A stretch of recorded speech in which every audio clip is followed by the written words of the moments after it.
Ons het oor die afgelope 12 weke 12 droomtroues gewys op My Sakpas Troue.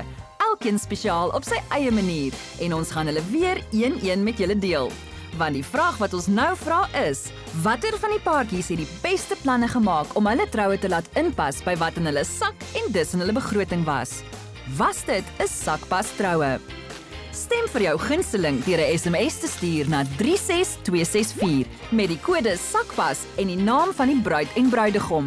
Die paartjie met die meeste stemme wen 'n R20.000 geskenkbewys van lekkerslaap.co.za wat by enige van hulle meer as 16.000 wegbreekplekke reg oor Suid-Afrika gebruik kan word.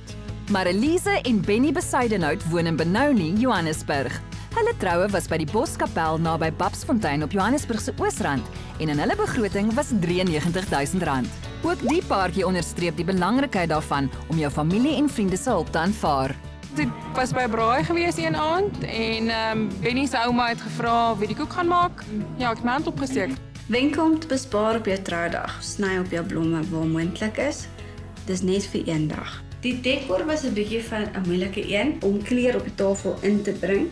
Het ons die silver underplates gebruik en ons het servetjams wat deur die turquoise ingebring het. In al die troues wat ek bygewoon het die cupcakes altyd agtergebly en dis waar die idee toe gekom het om die cupcakes as bouquets te doen. Wat 'n slim manier om kos as dekor dubbelfunksie te laat vervul. Gaan dit vir Marilise en Benny die R20.000 geskenkbewys laat wen? So sê hulle. Na al die harde werk van beplan en reël en om alles in begroting te hou, en aangesien ons ook 'n besparing met ons begroting gehad het, dink ek ons staan 'n kans om hierdie prys te wen.